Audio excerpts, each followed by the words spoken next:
पिछले सेशन में अपन ने देखा था कि सूक्ष्म जीव जो है वो किस प्रकार से लाभदायक होते हैं। आज के सेशन में अपन देखेंगे कि कुछ सूक्ष्म जीव ऐसे होते हैं जो क्या होते हैं, हानिकारक भी होते हैं। और अपन जानते हैं कि ये क्या करते हैं, मनुष्य और विभिन्न प्रकार के जो जीव जंतु होते हैं उसमें क्या करते हैं, रोग फैलाने का काम करते हैं।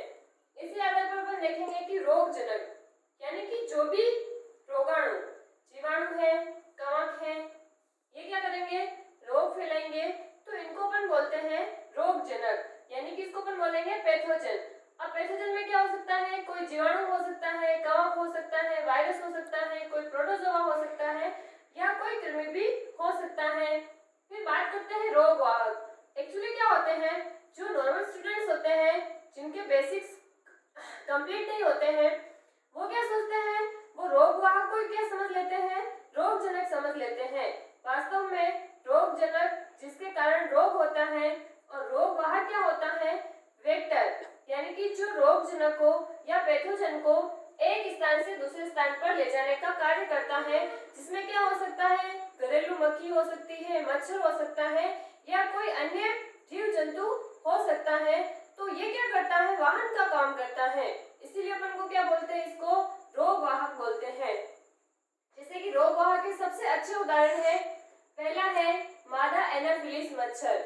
जनरली बच्चों को पूछा जाता है कि मलेरिया किसके कारण होता है, तो बच्चा फटाक से बोलता है कि ये किसके कारण होता है, मादा एनाफिलिस मच्छर के कारण होता है, लेकिन इसके कारण नहीं होता है। ये क्या है, रोगवाहक है। और ये क्या करता है, मलेरिया के परजीवी जिसको बोलते हैं प्लाज्मोडियम, जो कि एक प्रोटोजोआ होता है, इसका क्या होता है, वाहक होता है। फिर बात करते हैं दूसरा, मादा एडिस मच्छर, और ये भी क्या है, रोगवाहक है। ये डेंगू के वायरस जिसका नाम होता है एडिस एजिप्टाई, इसका क्या होता है, वाहक होता है।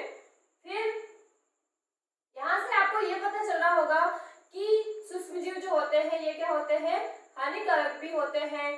फिर बात करते हैं खाद्य विषाक्तता, यानी कि फूड पॉइजनिंग। जनरली आपने सुना होगा कि कुछ लोग खाना खाते हैं तो थोड़ी देर बाद क्या होता है कि उनके पेट वगैरह में दर्द होने लग जाता है, तो बोलते हैं कि फूड पॉइजनिंग हो गया है। तो ऐसा इसलिए होता है क्योंकि बहुत बार क्या होता है कि भोजन वगैरह जो होता है उसको ढककर नहीं रखा जाता है। तो ये जो वाहक होते हैं ये क्या करते हैं, फूड को कंटामिनेटेड कर देते हैं, संदूषित कर देते हैं। और जब इस प्रकार का संदूषित भोजन लिया जाता है तो ये पेट में जाकर विष में परिवर्तित हो जाता है और इस वजह से क्या होता है, पेट दर्द होता है। इसी सिचुएशन को बोला जाता है खाद्य विषाक्तता, यह इसको बोला जाता है फूड पॉइजनिंग। फिर बात करते हैं खाद्य परिरक्षण। खाद्य परिरक्षण का मतलब ये होता है कि अगर अपने को किसी फूड को लंबे समय तक क्या करना है, प्रिजर्व करना है, उसको खराब होने से या उसको सड़ने से बचाना है, तो अपन जो भी विधियां काम में लेते हैं उसको अपन बोलते हैं खाद्य परिरक्षक, और इस पूरी विधि को अपन बोलते हैं खाद्य परिरक्षण। तो यहाँ पर कुछ सामान्य विधियां देखेंगे कि अपन परिरक्षक के रूप में यानी कि प्रिजर्वेटिव के रूप में किन किन का यूज कर सकते हैं। तो उसमें से पहला हो जाएगा नमक में शर्करा द्वारा परिरक्षण। और इसका सबसे सामान्य उदाहरण आपने देखा होगा कि जब भी घरों में अचार बनाया जाता है तो उसमें अपन क्या डालते हैं, नमक भी ज्यादा डालते हैं और उसमें ऑयल भी ज्यादा डालते हैं। इसके अलावा जब ये मुरब्बा वगैरह बनाया जाता है तो मुरब्बा वगैरह में अपन क्या डालते हैं, शर्करा डालते हैं। तो ये क्या हो गए, सामान्य परिरक्षक हो गए।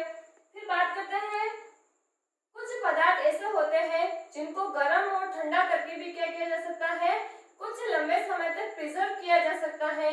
इसका सबसे अच्छा उदाहरण है घरों में दूध को लंबे समय तक बचाए रखने के लिए अपन क्या करते हैं, दूध को पहले गर्म करते हैं, फिर वापस क्या करते हैं, उसको ठंडा करते हैं। तो ये लंबे समय तक क्या नहीं होता है, खराब नहीं होता है। और जो कंपटीशन एग्जाम में बार बार पूछा जा रहा है कि निम्नलिखित में से कौन सा